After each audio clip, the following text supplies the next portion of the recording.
rojo mucho mayor que los glóbulos rojos que están, perdón, los glóbulos blancos que están en la pared. Cuando hay un proceso inflamatorio en tejidos, algunas sustancias, ¿cierto? Las interleuquinas, sobre todo, van a hacer que el leucocito concurra hacia al foco activo para poder amagarlo. Entonces empieza un fenómeno de rodada, ¿cierto? El leucocito se adhiere y finalmente ocurre la diapéresis, ¿ya? Para que lleguen hasta el Ahora, si consideramos el flujo de leucocitos que va por la circulación, vamos a tener dos compartimentos, ¿ya? El compartimento circulante, que es el que va por el centro del tubo, desde allí vamos a sacar la sangre, desde el centro del vaso, ¿ya? Y el otro, eh, eh, que se llama también este componente circulante, se llama reserva de neutrófilos, ¿ya? Eh, bueno, y la otra es el componente que adherido a la pared, que pudiera darse en alguna ocasión cuando hay. La verdad es que siempre hay rodamiento y hay, ¿cómo se llama?, adhesión de los leucocitos. Uno piensa de que no tienen absolutamente nada, pero siempre hay fenómenos reparativos, siempre, siempre. Es una constante. Cuando los fenómenos agresores sobrepasan la capacidad que tiene nuestro organismo de reaccionar, ¿cierto? Para llegar a la homeostasis también, ya, entonces ya la situación se torna demasiado severa, como es en el caso del cáncer. Respecto ¿cómo se llama?, del compartimiento tisular, eh, a estos leucocitos que están en la pared se le llama la reserva marginada. Entonces tendríamos dos reservas aquí, una reserva circulante y una reserva que es la reserva marginada, ¿ya? Y esta reserva marginada es la que va a facilitar, ¿cierto?, toda la concurrencia del leucocito hacia el sitio de amar, ¿ya? Eh, y como les digo, esto es constante, no es cuestión de que estemos sanos, significa que no nos duela nada, tal vez, ¿cierto? Sano significa que nosotros podamos cumplir las funciones más importantes, pero siempre este fenómeno, este cuadro no se puede olvidar. Jamás se puede olvidar, ¿cierto? Y entonces tenemos el compartimiento óseo, compartimiento circulante, con la reserva circulante y la reserva marginada, que es la que está al margen, ¿cierto? Está pegada al endotelio, ¿cierto? Y la diapéresis y la concurrencia hacia sitios eh, que están siniestrados. Ya, y es lo que debemos tener en cuenta. Entonces, y hay otro grupo de leucocitos que está en el tejido, que es la reserva tisular. Entonces, tres reservas óseas circulante con sus dos partes y la reserva tisular. Ahora, esto es lo que nosotros vamos a tener que ver en el hemograma, ¿ya? Y no solamente leerlo, no solamente saber cuánto está, qué sé yo, de dónde, sino que de dónde se está y por qué se está, está ocurriendo que hay una leucopenia, ¿cierto? Hay una neutrofilia, etcétera, etcétera, una linfocitosis. Eso lo tenemos que interpretar. ¿Dónde está ocurriendo la situación? ¿De dónde viene y para dónde va? ¿Ya? Ahora, eh, los trastornos, a ver, se me ha perdido eso. Eso es. Entonces, ahí está el pequeño resumen, ¿cierto? Y acá están la explicación que les di recién sobre los compartimentos, ¿ya? Bueno, continuando vamos a estudiar lo que es la neutrofilia. Bueno, la neutrofilia, ¿cierto? Se supone de que hay una cantidad de neutrófilos que está por sobre los 70 leucocitos, ¿cierto? El 70% sobre el 70% de los leucocitos en circulación, ¿ya?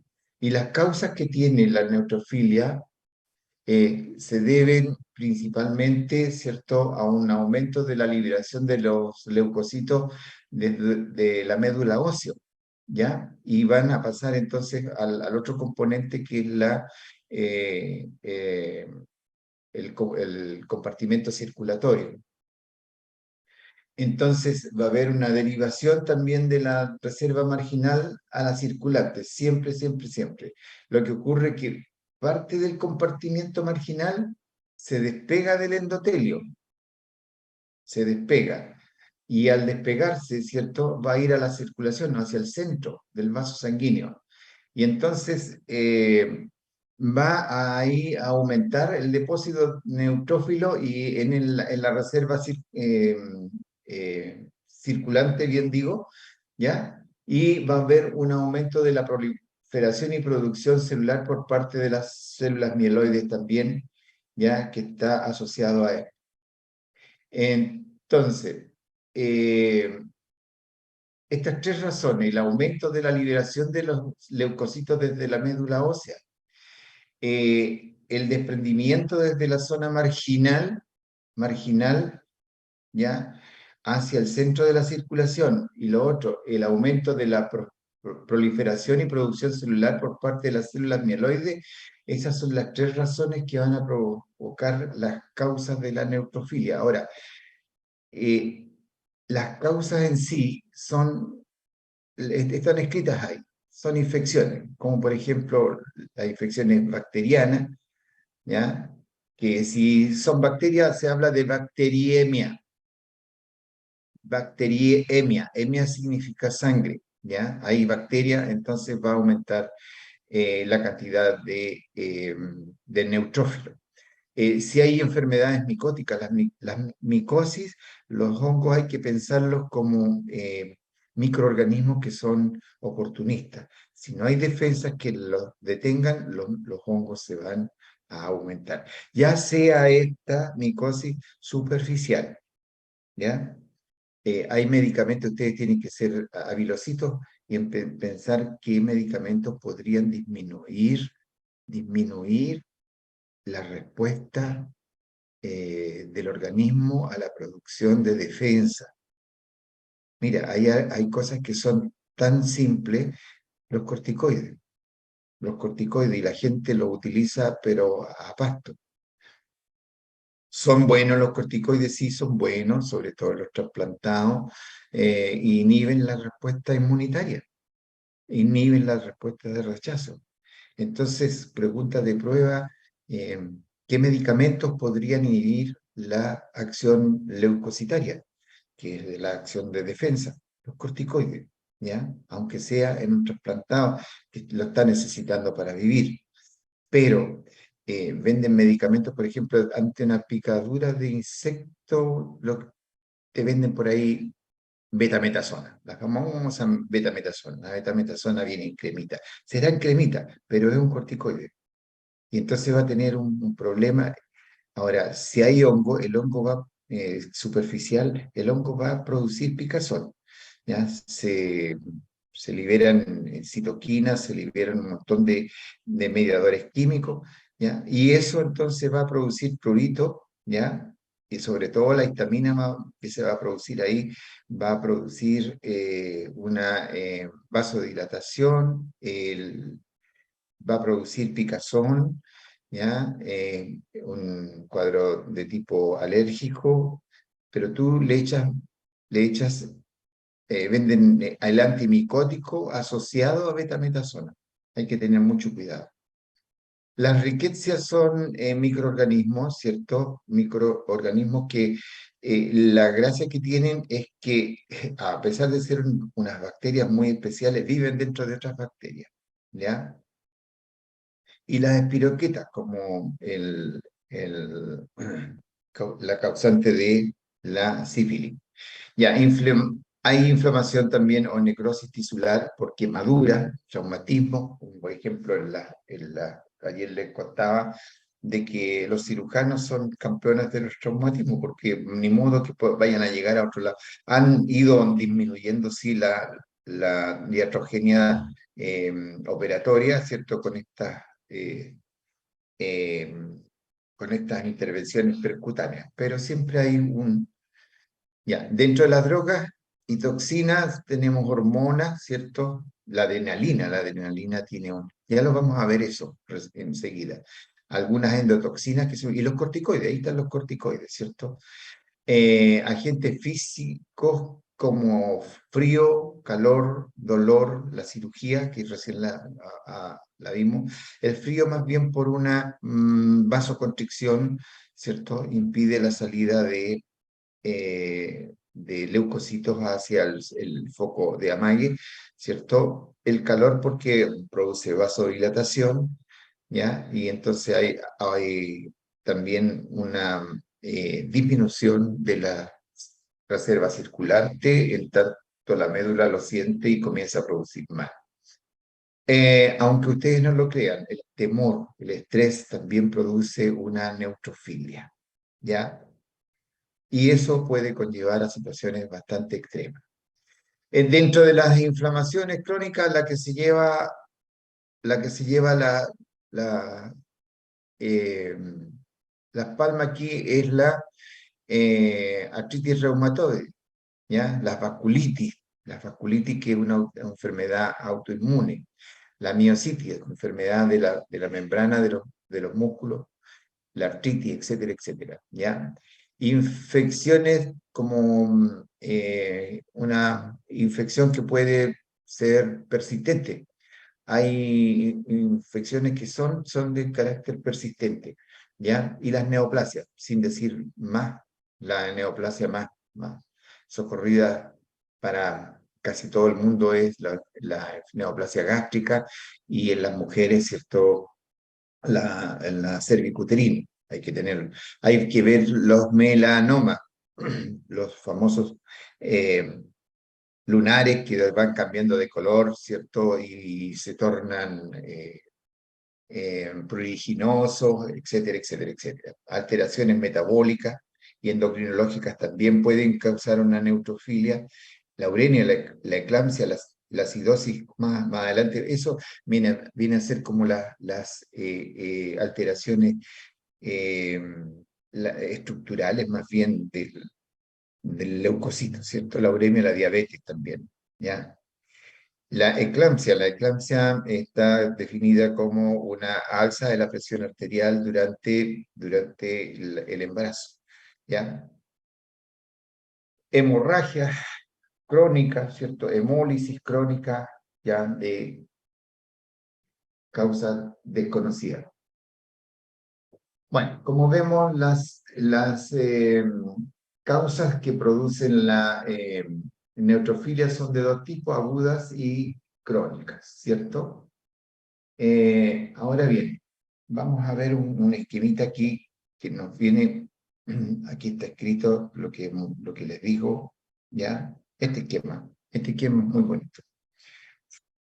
Muestra lo que ocurre en los compartimentos, dice, frente a ciertas situaciones patológicas, partiendo de una situación basal normal. La situación basal normal, ¿cierto? Está bien clarita aquí, ¿ya? Y entonces tenemos el compartimento óseo, el compartimento circulante y el compartimento tisular, ¿ya? En el caso en la basal, no hay ni leucocitosis ni hay neutrofilia, ¿ya? Está todo normal. este primer esquema que está aquí, ¿cierto? Basal, es lo que uno debe tener en cuenta. Fíjense cómo va variando los otros compartimentos en la medida que se van produciendo una infección, una inyección de adrenalina, esteroides y una deficiencia de la adhesión leucocítica, ¿ya? O leucocitaria, ¿ya? Fíjense cómo se contrae en algunos casos la médula ósea, por ejemplo, en la infección, ¿ya? Y en el caso de la adhesión, la deficiencia de la adhesión leucocítica. Aunque no lo crean, si no se adhiere, si no hay integrina que puedan adherir el leucocito a la pared, simplemente no va a haber diapédesis. Y entonces la reserva va a venir del otro lado, va a venir del tejido, ¿ya? Y aquí se ve cómo se va comprimiendo, ¿cierto?, el tejido. Entonces, frente a una infección, hay siempre leucocitosis por neutrofilia y hay disminución del compartimiento medular frente a una infección. ¿Ve? En este caso, acá. Ahí está. Eh, eh, y hay un... Acá están en el compartimento circulante, está la reserva circulante, ¿cierto? Y está la reserva marginada, ¿se fijan? Mira cómo se contrae la reserva circulante, en tanto la reserva marginada aumenta en el caso de la infección. Aumenta porque tiene que ir ¿a dónde? Tiene que ir, obviamente, que al tejido. Y entonces, al haber más, el tejido se llena de neutrófilos en este caso. Esa es la situación que va a ocurrir. Hay además un incremento del compartimiento tisular, dice, es decir, hay más neutrófilos dentro de los tejidos, lo que es posible debido a que los tejidos es donde se encuentra la infección, es lo que recién habíamos comentado, ¿ya? Eh, entonces, ¿qué es lo que tiene que estar ocurriendo aquí en la infección? Es que de la médula tiene que estar pasando mucho neutrófilo hacia el componente circulante, ¿ya? Al, ¿Qué ocurre, por ejemplo, en la situación de una inyección de adrenalina? ¿Ya? Eh, Hay que compararlo siempre con la basal. Miremos la basal, miremos la adrenalina. Ahí ustedes pueden sacar todas las conclusiones que quieran. Fíjense que la reserva circulante aumentó, en tanto la reserva marginal disminuyó. Y la reserva en el tejido, ¿ya? Casi se mantiene constante con respecto a la basal, ¿ya? No hay ingreso, no hay liberación de neutrófilos desde la médula, ¿ya? Ni tampoco hay ingreso de neutrófilos hacia los tejidos, eh, y tampoco hay un aumento del compartimiento sanguíneo. Esto quiere decir, sin duda, ¿cierto?, que no haya ingreso de neutrófilos hacia él, sino que lo que hay es una desviación de la reserva marginada. Lo que se está ocurriendo ahí, la reserva marginada está aumentando, ¿ya? Está aumentando. No hay ni de acá, perdón, no hay, estoy acá, no hay ni de acá, ni de acá hay alguna situación, sino que es la reserva marginada, dice que le entrega más neutrófilo a la reserva circulante. Si esto está, la reserva marginada está disminuyendo, es porque en alguna parte tiene que estar el resto. Entonces, ¿dónde está? En la reserva circulante. ¿Ya? Cuando hay corticoide, ¿ya? Entonces, ¿qué pasa con los esteroides o corticoides? Aquí, miren cómo la médula disminuyó la producción de neutrófilos, ¿ya? La reserva tisular se ha mantenido más o menos constante, pero donde está el problema es al revés de lo que ocurría con la adrenalina, es decir, hay un aumento, ¿cierto? En este caso, eh, No, o sea, no hay modificación en la reserva marginada con respecto a la reserva circulante. Esto va a indicar, sin duda, que los neutrófilos liberados provienen entonces de la médula y son los que determinan la neutrofilia. ¿Ya? Estas dos reservas están prácticamente iguales, entonces la médula ósea se contrajo, si es así, la reserva que hay acá se contrajo es porque están pasando hacia acá. La tisular está dentro de rango normal. Ahora, eh, neutrofilia por la deficiencia de adhesión de los neutrófilos al endotelio. Esto es terrible.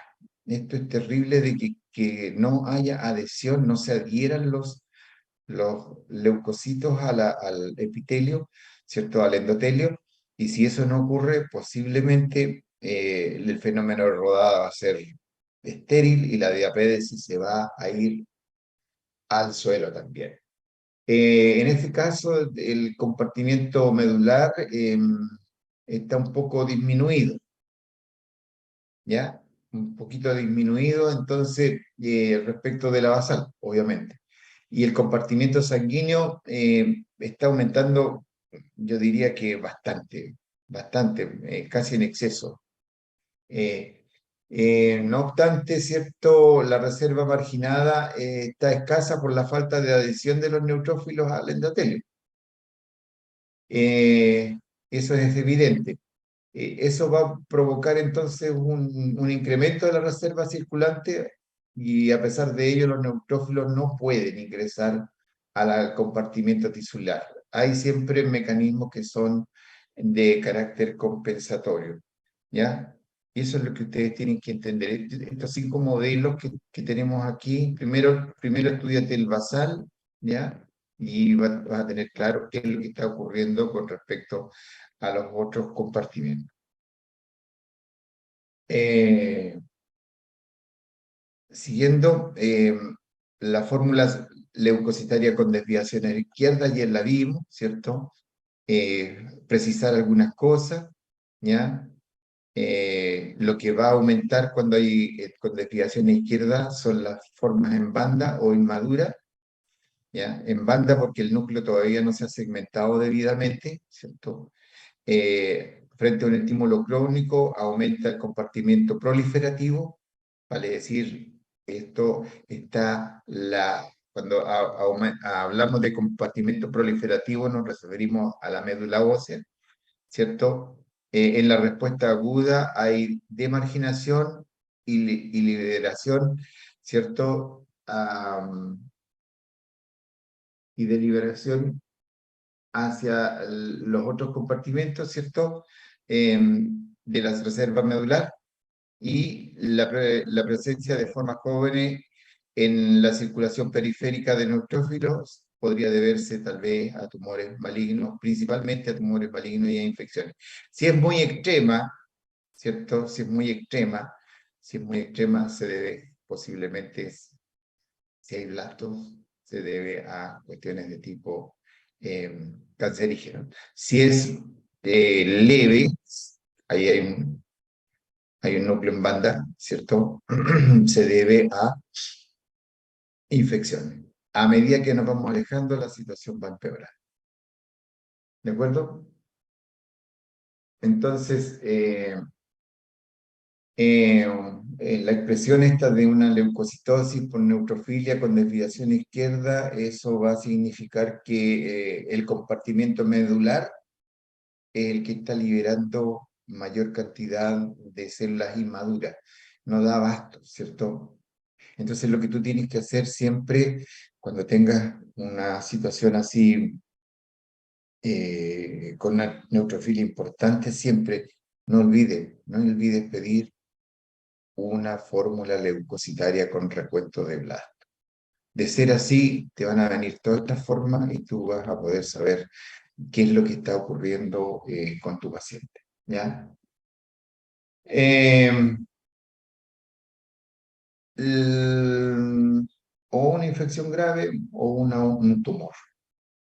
Bien,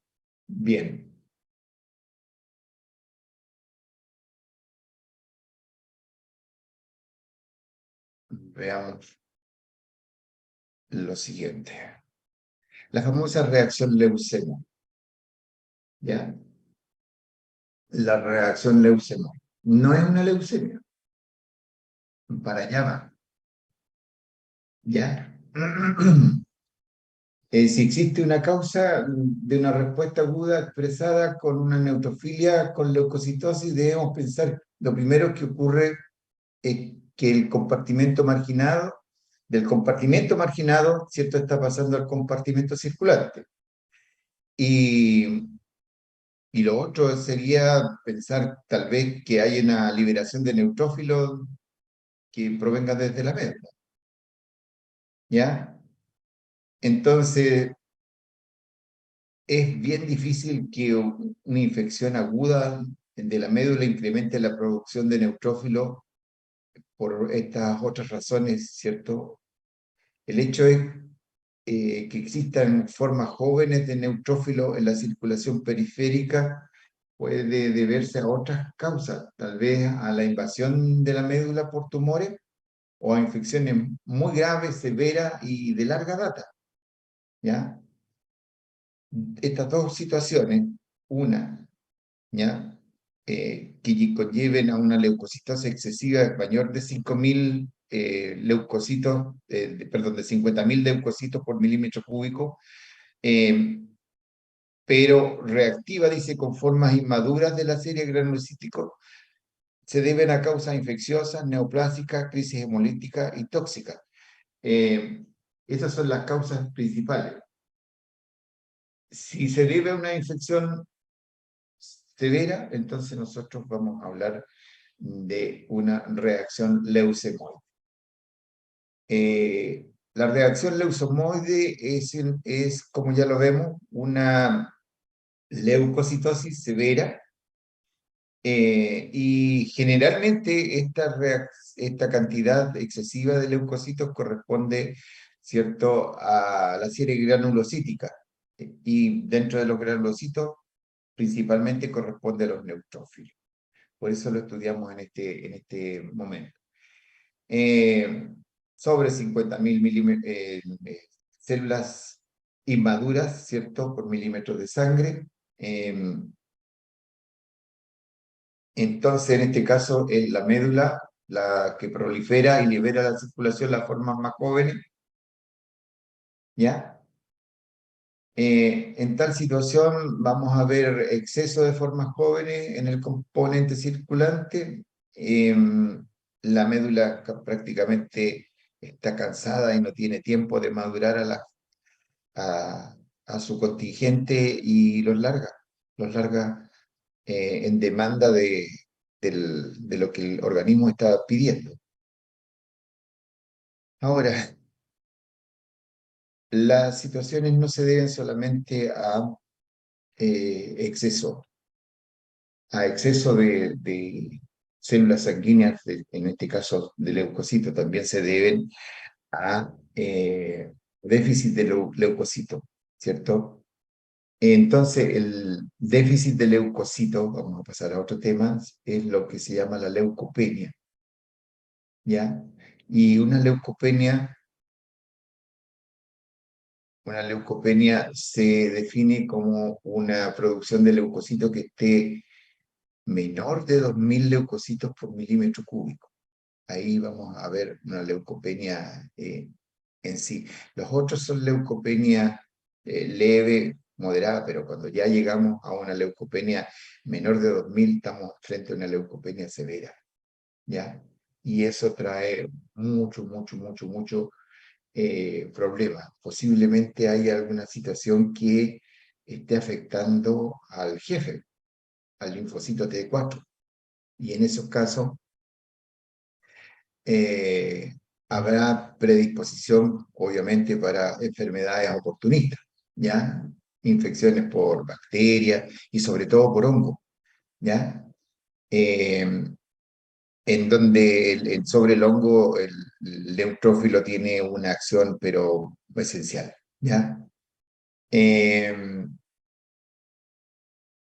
es, sin lugar a dudas, una neutropenia es un déficit en la respuesta inmune, Eso lo tienes que tener muy, muy claro. O sea, es muy complicado.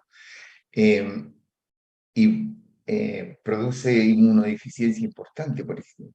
Si alguien quiere empezar por hablar por una leucopenia importante, ¿cierto? En forma adquirida, tenemos el caso del VIH. El VIH suprime al T4 y primero suprime al T4, ¿ya?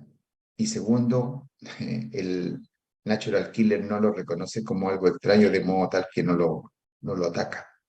Tiene inmunidad completa el virus del VIH. Además que tiene 3 puntos de anclaje. Por eso la terapia debe ser triterapia. ¿Ya? Eh, bien, desde el punto de vista fisiopatológico puede ocurrir, como en el caso de la neutrofilia también, que haya trastorno a nivel de los compartimentos, obviamente. En este caso, ¿cierto? Ocurre que toda la reserva circulante va a ir a la reserva marginada. Toda la circulante va a ir a la reserva marginada.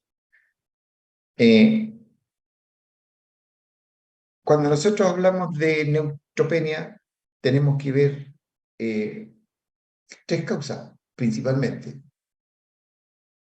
Eh, acá tenemos 2. Enfermedades autoinmunes, ¿cierto?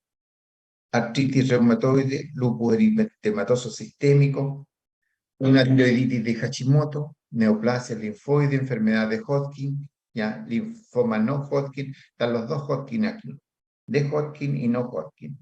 Un timoma. Un timoma es la persistencia del timo después de los 10 años, ¿ya? Van a haber infecciones víricas, virus de Epstein-Barr, no es de R. Epstein, no, Epstein-Barr, ¿ya? Está el citomegalovirus también, están los virus de la hepatitis, los de la influenza, los de la polio, eh, el VIH, infecciones no víricas, la tuberculosis, brucelosis y la fiebre tifoidea.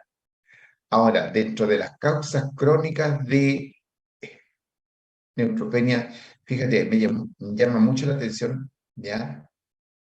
Los bloqueadores H2, que son los bloqueadores de la bomba de protones a nivel gástrico. Y la gente usa el omeprazol, ranitidina, qué sé yo, y todas esas cuestiones ya la usan aparte. La fenotiacina, la sulfa, la penicilina, que se utiliza tanto, tanto, tanto, ¿cierto? Mucho penicilina. Penicilinas, ¿cuáles son? Penicilinas como la amoxicilina, la ampicilina, la cloxacilina, la flucloxacilina, ¿ya? Por decirte algunos, ya el cloranfenicol ya casi no se produce porque el cloranfenicol no se utiliza, se utilizó mucho. Fue el gold estándar en la fiebre tifoidea, cuando la fiebre tifoidea hizo estrago a nivel mundial, incluso que en Chile, una pandemia, entonces se utilizó mucho el cloranfenicol. Hubo laboratorios que se hicieron inmensamente ricos con la fabricación de cloranfenicol. El CAF le decían. Hoy día se utiliza en forma local en algunas ungüentos oftálmicos, ¿ya? Pero ¿qué efecto tiene en sí? Tiene una plasia, o sea, medular. La médula no deja de producir leucocitos y por tanto la neutropenia va, ¿ya? Los analgésicos, muy importantes los analgésicos, la aspirina, ¿ya? Y los antiinflamatorios, el ibuprofeno, el ketoprofeno, ¿ya? Todo eso son fármacos que pudieran producir neutropenia, ¿ya? Por efecto sobre la médula, ¿ya? Los antiarrítmicos.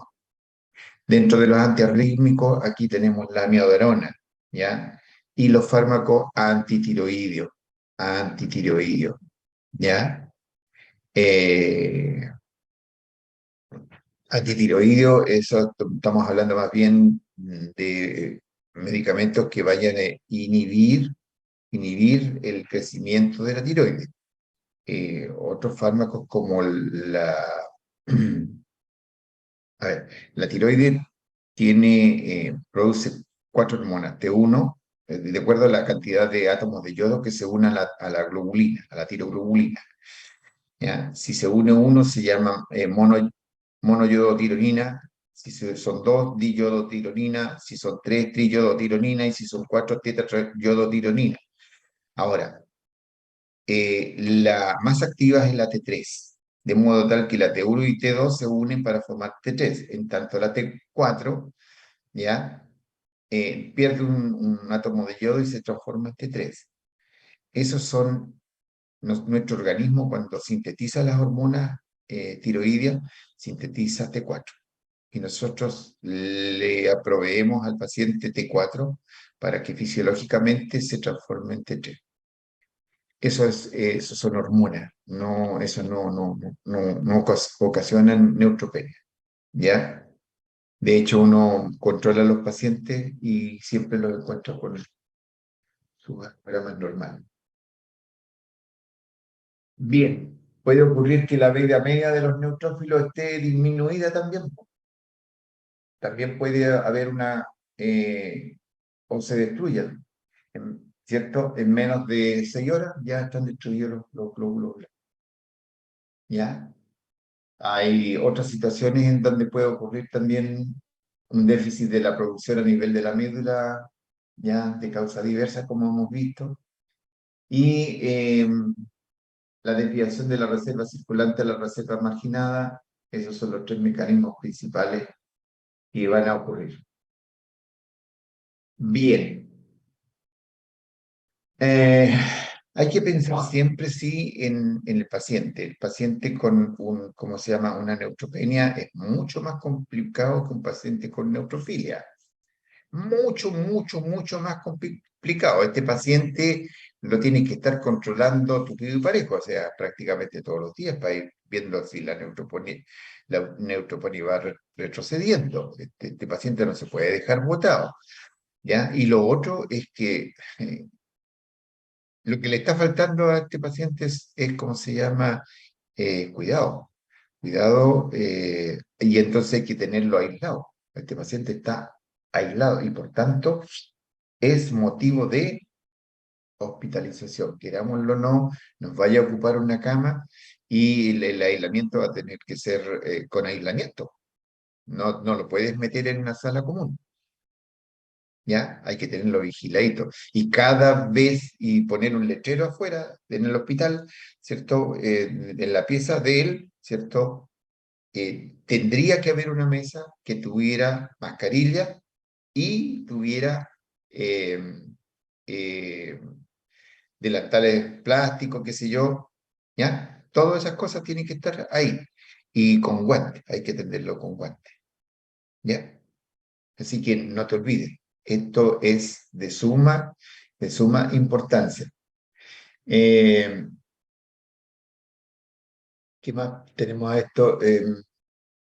Ah, Se debe considerar también que eh, dentro de los mecanismos fisiopatológicos, ¿cierto? De la granulopenia, puede existir ¿qué cosa?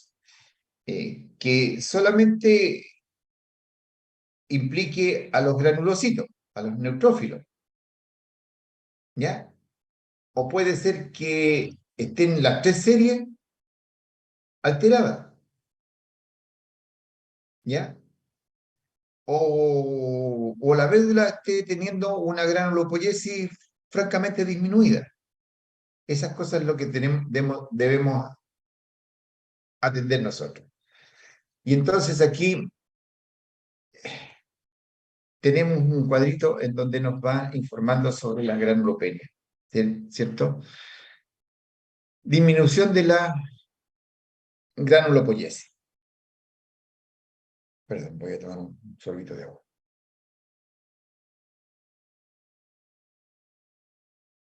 Francamente, en la médula, ¿cierto? En la base medular, la médula está inactiva prácticamente. Y es lo que ocurre con la edad, ¿ya? con la edad la médula va disminuyendo su activar, y entonces por eso que es bueno una vez al año a lo menos hacerle a los abuelitos un examen completo. Ojalá unas 2 veces al año. ¿Ya? Te va a tocar cuando sea general, médico general, ¿ya? Cuando trabaje en el consultorio, te va a tocar ver a este tipo de pacientes. Otro es que la médula esté invadida, ¿cierto? Ya sea por una eh, enfermedad neoplásica o una enfermedad granulomatosa, donde los gránulos no son formados dentro del glóbulo blanco. Puede ser secundaria a una quimioterapia citotóxica, como ocurre, ¿cierto? En el cáncer de mama, ustedes ven, ¿cierto? Los pacientes pierden todo, porque la quimioterapia no distingue entre células sanas y enfermas. Si bien es cierto, mata todo, ¿ya? Y puede ocurrir además que haya una granulopoyesis ineficaz, ¿ya? Y en ese caso hay una anemia megaloblástica, es decir, una anemia por deficiencia de vitamina B12. Y puede haber síndrome mielodisplásico. Y aquí el síndrome mielodisplásico, ¿verdad? eh, hay una interrupción en la médula que no se conoce cuál es la causa, pero sí afecta a las tres series eh, sanguíneas. Hay un cuadro que se llama, una causa que se llama disminución de la sobrevida, ¿ya? La granulopenia congénita son de carácter, estas enfermedades son de carácter eh, hereditario. No vale la pena mencionarlas, pero no las vamos a explicar, ¿ya? La neutropenia cíclica y algunos fármacos, ya les dije, como el cloranfenicol, por ejemplo, con ya los antiarrítmicos, los inhibidores de la bomba de protones, son los que pueden provocar toda esta situación. Ahora vamos a ver otra cosita más con respecto a la eosinofilia. Mira, la eosinofilia, los eosinófilos, ¿cierto? Son otro de los granulocitos que existen, ¿ya? Estos eosinófilos pueden estar disminuidos, o sea, aumentados, sobre 700 por milímetro. Y la causa de esta situación puede ser una causa aguda y una causa. La más, generalmente cuando hay eosinofilia tienes que pensar en tres cosas. O es un cuadro alérgico, o es un cuadro parasitario, o hay un cáncer. ¿Ya? Es un indicador de estas tres cosas. Entonces, dice dentro de las causas agudas, ¿ya? Reacciones alérgicas e hipersensibilidad. Por ejemplo, asma, rinitis, reacciones a fármacos. Y no solamente a fármacos, ¿ya? No solamente a fármacos. Hay personas que son reactivas también a alimentos. Las proteínas del pescado, de los mariscos, ¿cierto? Pueden conllevar a una situación de este tipo. Bien, hay infestación parasitaria, como por ejemplo el Ascaris lumbricoides, que lo van a ver en parasitología. Triquinosis, muy común en el sur, ¿ya? Donde faenan animales que están infectados, y eso después se va a llegar al hígado, al corazón, ¿ya? La filiariosis, la esquistosomiasis y la equinococosis. La equinococosis, donde comen carne de caballo, ¿ya? Y no están debidamente certificadas. No porque sí los mataderos, ¿cierto?, locales existen, es porque hay un análisis de los elementos cárneos que van a ser expendidos a la comunidad. Debe haber un médico veterinario que esté debidamente entrenado para este tipo de cosas. Y fíjate, lo que te decía, tenemos uno, las alergias, dos, los parásitos y tres, los tumores.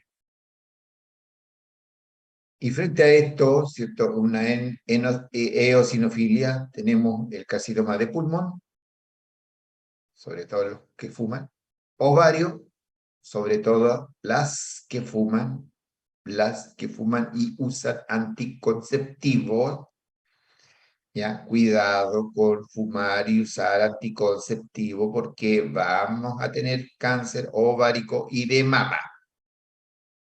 Y en los tumores de estómago, ¿ya? Y dentro de las enfermedades pulmonares está la neumonía, el pulmón del granjero, porque tienen la fiebre del heno, ¿ya? El heno, que es el pasto, les produce reacciones alérgicas, entonces hacen que los eosinófilos eh, aumenten. Hay que tener mucho cuidado en esta época, ¿ah? Mucho cuidado justamente en la entrada la pasada del verano al otoño, ¿ya? En el verano se abren puertas y ventanas en la casa porque hace calor, etcétera, etcétera. Qué rico que entró airecito fresco. Llegado el tiempo frío, como ahora está ocurriendo, entonces se cierran puertas y ventanas. En el baño, el vapor del baño, el vapor de la cocina, etcétera, etcétera, humedece el ambiente. Si humedece el ambiente, los hongos que estaban en estado de espora, ya hacen eclosión las esporas y entonces todos estos hongos microscópicos, ¿cierto? Comienzan a proliferar y tú estás metido dentro de esta casa. ¿Ya? A eso le sumas, ¿cierto? Las estufas eh, a combustión, a gas licuado, a parafina, ¿ya? La combustión va a producir CO2, entonces las enfermedades pulmonares primero empiezan por una alergia y después se van agravando porque no hay una buena aireación. No hay una buena aireación, la combustión en principio era una buena combustión porque había oxígeno, pero conforme va terminando eso y la humedad del aire se va aumentando, la combustión va siendo cada vez más ineficiente, si bien es cierto da calor, pero te va haciendo daño. Así que mucho cuidado. Las ventanas se abren invierno y verano. Las ventanas del baño y de la cocina tienen que estar abiertas invierno y verano. El extractor de aire de la cocina debe estar funcionante toda la vida. Y lo otro que las estufas que son a combustión no sirven. Las eléctricas que toman aire y tiran aire caliente tampoco sirven porque están tomando todo el polvillo, lo están tirando nuevamente al ambiente y eso aumenta la casuística. Del mismo modo, hay que considerar que los niños son los más susceptibles, ¿ya? Ahora, con respecto a este último tiempo, la mascarilla han aumentado las enfermedades respiratorias, ¿se han dado cuenta? Y eso se debe, porque frente a la situación esta de las alergias, lo que hay que tener en cuenta es que no hay reacción alérgica, mientras tanto, no exista, ¿te acuerdas en inmunología, que ustedes no lo han tenido, es que hay ¿cómo se llama? Un cursillo que se va a hacer, el doctor Flavio Carrión va a hacer un cursito de inmunología para que vean todo este tipo de cosas, ¿ya? Eh, no hay respuesta inmunológica si el paciente no tiene una primoinfección, o sea, si no hay contacto con el antígeno, no hay respuesta inmunológica. Y las mascarillas vino a hacer eso, vino a disminuir la respuesta inmunitaria, por un lado, y por otro lado, vino a tener una respiración más bien casi anaeróbica, ¿ya? Y por tanto el envejecimiento va corriendo mucho más rápido. Bueno, dentro de los cuidados, las causas de la eosinofilia crónica, ¿cierto? Están las enfermedades cutáneas, como el pénfigo, buloide. El pénfigo es es una situación autoinmune, ¿ah? Son bulas, verdaderas bulas, son como no sé si se ha quemado alguna vez, verdaderas ampollas que aparecen en distintas partes del cuerpo y es una cuestión autoinmune. O sea, me tocó tratar una vez a una paciente y no hay mucho que dar. Uno da corticoides, punto uno, ¿ya? A sabiendas de de los efectos que tienen los corticoides y da además antibióticos para evitar porque las bulas estas, ¿cierto? Estas ampollas se revientan, entonces queda con, con suero, y el suero es un muy buen caldo de cultivo. Hay que estarlos cambiando, hay que estarles cambiando unas 3, 4 veces al día, porque exudan muchas cosas. Ahora, la urticaria, ¿ya? Que es una reacción alérgica. Puede ser una reacción alérgica, ¿cierto? Las infecciones como la escarlatina se debe a qué? La escarlatina, el estreptococo beta hemolítico, ¿ya? Tipo O, tipo O, produce un antígeno que es el antígeno O. Y a ese antígeno, muchas personas, sobre todo los niños, son alérgicos. Entonces producen una erupción cutánea muy característica con muchos puntitos. Esa es la escarlatina. Y lo que hay que hacer en esos casos es dar antibióticos. Lamentablemente, ya los hemos cuestionado, penicilina. ¿Ya? La lepra que es una infección también bacteriana. ¿Ya? Si alguien vio la película Ben-Hur, ¿ya? Eh, la madre y la hermana de Ben-Hur, ¿cierto?, tuvieron lepra. La tuberculosis que se ha reactivado con el VIH y la aspergil, que es un hongo. Enfermedades gastrointestinales como la enfermedad celíaca, obvio, obvio, como hay una inflamación continua, va a haber una eosinofilia continua también. Y las enfermedades hematológicas, y ahí ya entramos en cosas más españoles, leucemia de eosinófilo, ¿ya? Porque no solamente existe leucemia así nomás, ya de neutrófilos, también hay de eosinófilos, leucemia mieloide, crónica, o sea, aquí te fuiste al carajo porque ya entró a la médula. Linfoma Hodgkin y no Hodgkin, ya, el linfoma Hodgkin se establece tiene que tomar una, un TAC de tórax, porque ahí es donde aparecen ¿cómo se llama? Los linfonodos más característicos y muy ordenaditos, ¿ya? Anemia perniciosa. La anemia perniciosa es un cuadro en donde el paciente tiene, tiene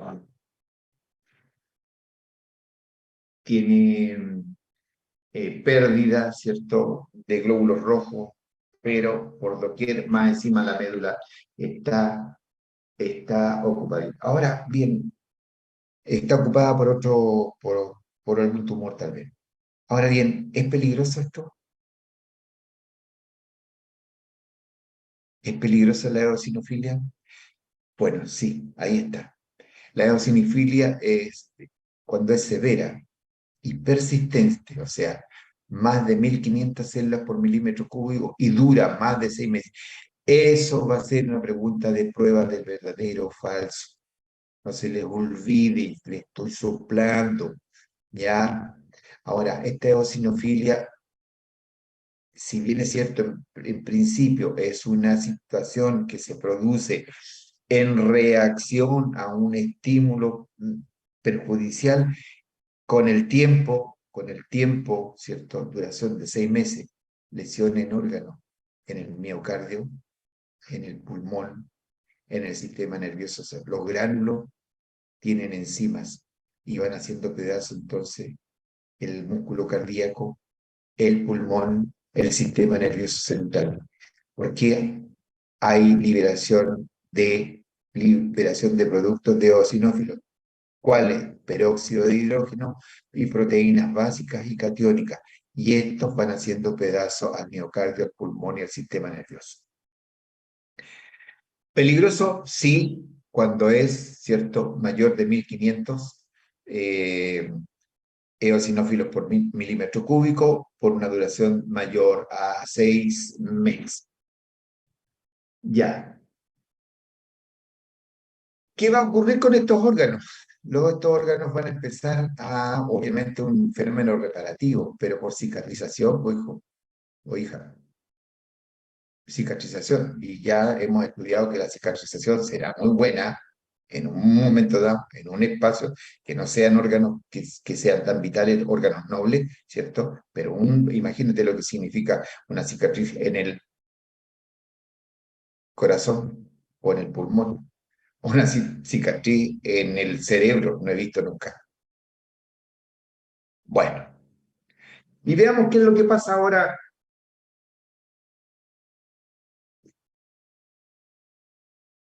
en la monocitosis. La vasofilia, la vasofilia es bien rara. La vasofilia es como bien rara. No se produce mucho, no, es raro encontrar a alguien con que tenga vasofilia, ¿ya? Pero se da cuando hay una cantidad de basófilos mayor de 300 células por milímetro cúbico. Lo que sí es complicado es la monocitosis, ¿ya? En la monocitosis. Eh, Bien, la monocitosis, hay exceso de monocitos y miran la cantidad, mayor a 1500 por milímetro cúbico, ¿cierto? Y se puede deber a dos situaciones. Una que es aguda y la otra es crónica. Infecciones otra vez, bueno, la TBC, la endocarditis subaguda, cuidado con pellizcarse la cara a nivel de la nariz, del mentón, ¿cierto? El famoso triángulo de la muerte que le llaman, la sífilis y la brucelosis, ¿ya? Hay enfermedades autoinmunes como el lúpus eritematoso sistémico y la artritis reumatoide. Esta no se pierde ninguna. Y carcinoma, ovario, gástrico, mama. Cuidado con fumar y tomar anticonceptivos, ¿ya? Enfermedades hematológicas, las leucemias monocíticas, los linfomas Hodgkin y no Hodgkin, la leucemia mieloide crónica son también, ¿ya? Enfermedades agudas que pueden producir un aumento de los monocitos, ¿ya? Recordemos que los monocitos son también de la línea mieloide. La crónica, infecciones por protozoo, riqueza, malaria, tifo, tripano, tripanomiosis, ¿ya? El Trypanosoma cruzi, enfermedad que produce, y el Trypanosoma gambiense, ¿ya? Esos dos bichos son los protozoos, son protozoos que, ¿cómo se adquieren? Mediante la picadura o mordedura, no, picadura, porque la vinchuca, la vinchuca tiene un aparato, una proboscis, que es un aparato chupador. Entonces ella pica, pero junto con picar no está en la saliva de la vinchuca, el Trypanosoma cruzi o el Trypanosoma gambiense. No están ahí, están en otra parte. Es como malagradecida la vinchuca, porque en tanto está comiendo, está defecando, ¿ya? Es una CC, ¿ya? Este Trypanosoma, eh, el que está en las S, la picadura de la vinchuca produce prurito, picazón. Entonces, ¿qué es lo que hace el paciente? El paciente se rasca, pero no se rasca donde picó nomás la vinchuca, sino que a una zona de más o menos unos 2-3 centímetros desde el punto de picadura y empieza a rascarse y comienza el paciente a arrastrar las fecas que tienen el tripanosoma. Y de esa manera, entonces, se produce la introducción del Trypanosoma cruzi o el Trypanosoma gambiense, ¿cierto?, al interior del huésped, del paciente. Este, a su vez, se dirige por vía sanguínea y se aloja, se atempera en los músculos. ¿Qué músculos? Músculo liso y músculo cardíaco. Y en el músculo liso, principalmente en el músculo liso del colon. Entonces vamos a tener un colon así de ancho y así de largo, ¿ya? El megacolon cuando es largo y el dólico colon cuando es ancho. Y en el corazón, obviamente, que va a producir una insuficiencia cardíaca. Dentro de los especialistas que más saben sobre tripanosomiasis están los cardiólogos del Hospital de La Serena, por ser zona donde hay mucha vinchuca que está en las pircas, ¿no? En las murallas estas chiquitas de barro, ¿ya? Y en las casas antiguas hay mucha vinchuca, ¿ya? Enfermedades granulomatosas como la sarcoidosis, que también es producida por agentes biológicos, enfermedad inflamatoria intestinal, ¿ya?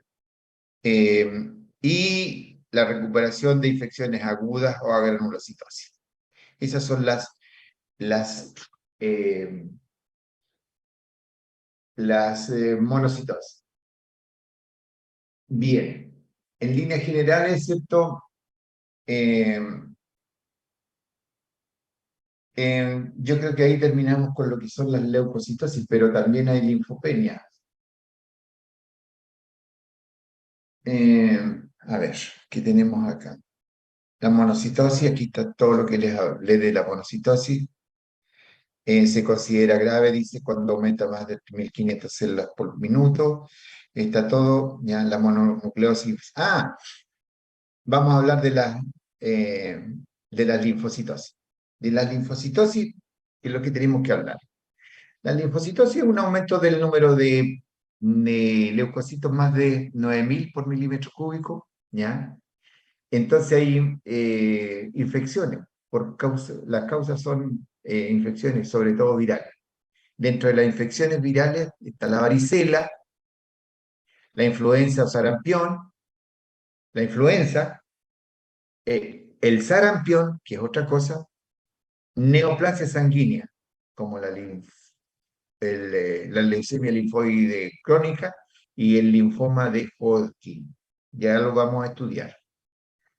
Da también linfocitosis por alergia a medicamentos, por trastornos endocrinos, por ejemplo, el hipertiroidismo produce un aumento de volumen, ¿cierto? De la glándula, el famoso bocio, ¿ya?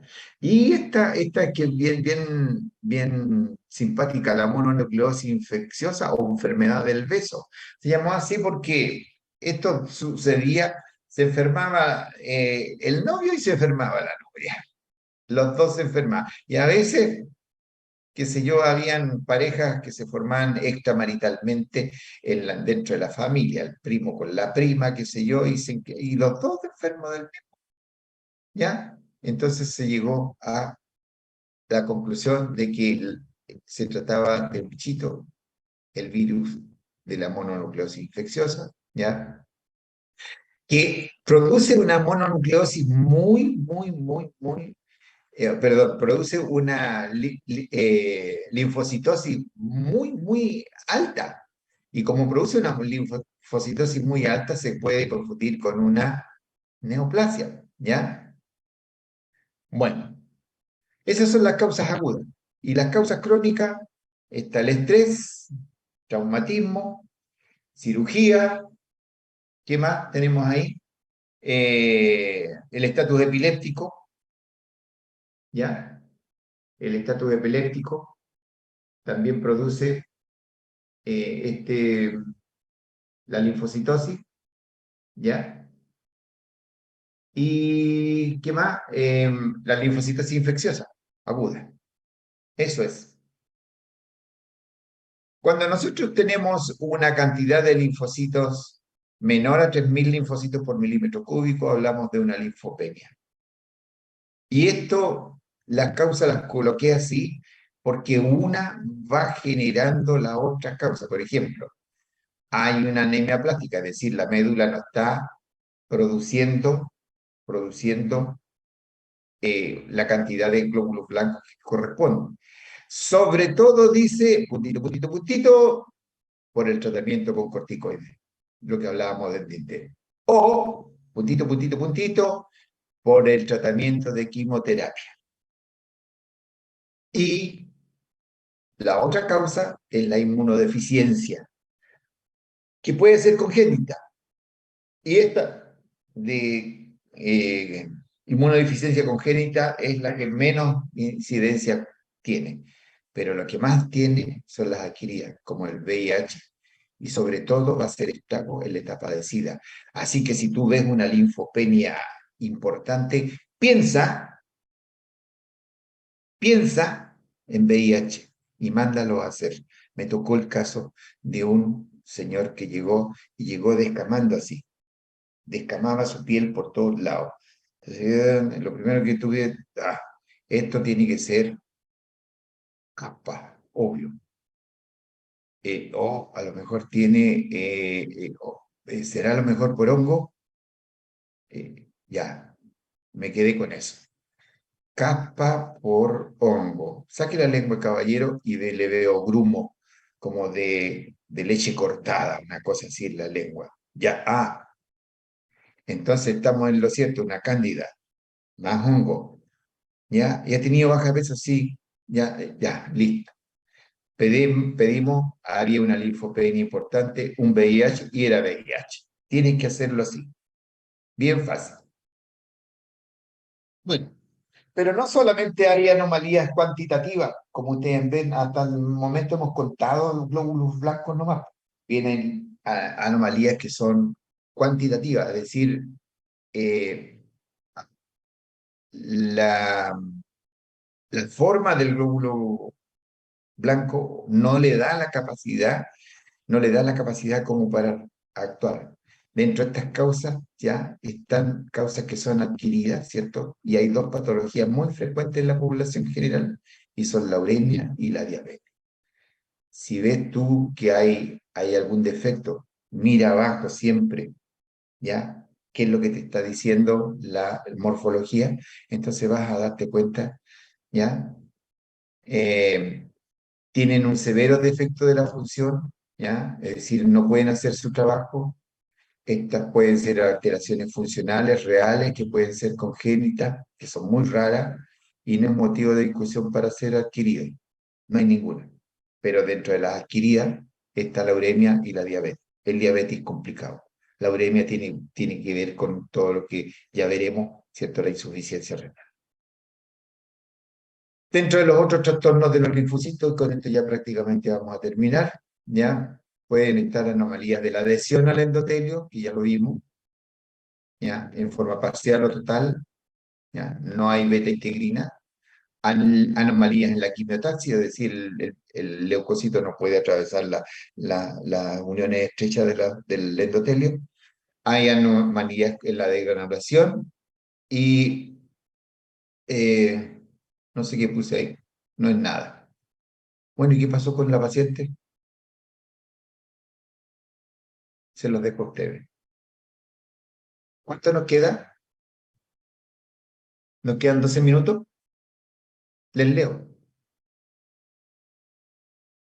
La paciente debía de volver pronto, pero vuelve después de 6 meses, francamente muy deteriorada, con palidez de piel y mucosa, palidez, anemia, muy delgada, bajo de peso, se queja de dolores óseos, sigue con el cuadro precedente de sudoraciones nocturnas y con fiebre ocasional. Llama la atención la presencia de lesiones violáceas o equimosis en las extremidades superiores e inferiores. Plaquetas. ¿Ya? En la oportunidad es traída por su hija, dado que la paciente realmente no se encuentra en condiciones de valerse por sí sola. La hija a su vez refiere que su madre sangra mucho, con un tiempo de sangría bastante prolongado, cada vez que tiene una herida. Signos vitales: presión de 110/60, normal, frecuencia cardíaca sigue alta. ¿Por qué? Por la anemia. La anemia, ¿cierto? El glóbulo, el corazón late más veces para ir a buscar oxígeno al pulmón, ya manda a los eritrocitos al pulmón, vayan a buscar oxígeno, qué sé yo. La temperatura está subfebril, 37,5. El peso es de 48 kilos. Hace 6 meses era de 57, o sea, bajó 10 kilos en 6 meses. No puede ser, tiene que haber algo. Uno siempre cuando hay una baja de peso así sustantiva, lo que tiene que hacer es pensar en un cáncer.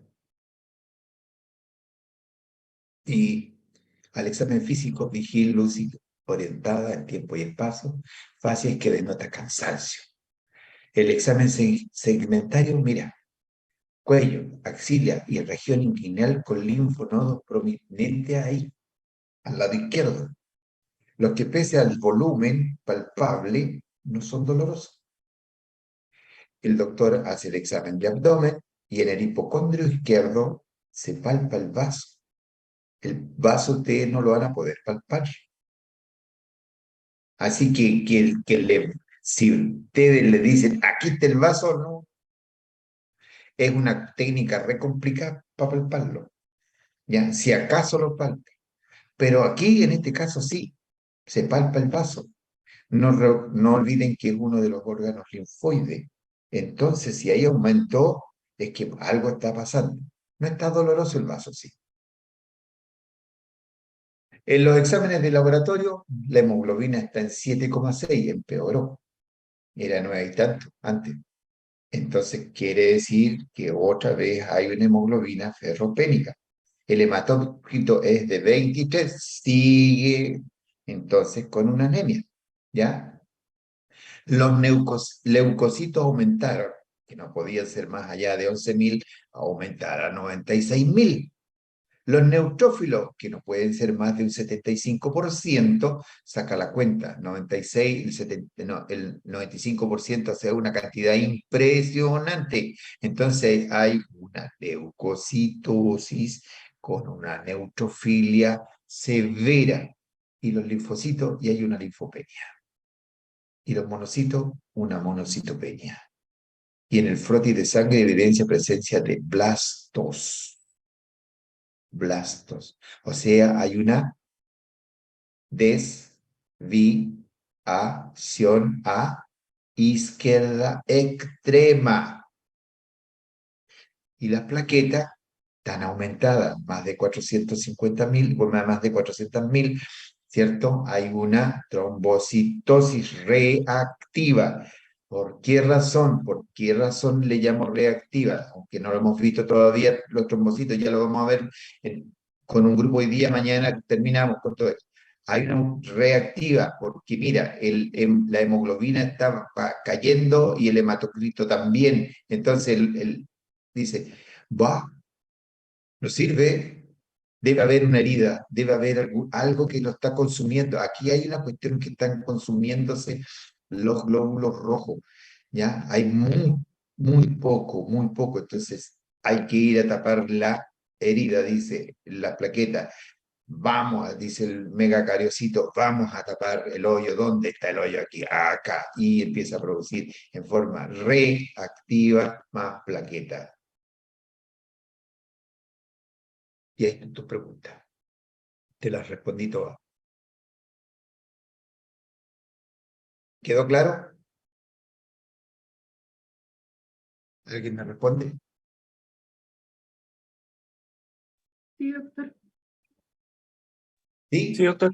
Sí. Grabaron, ¿no?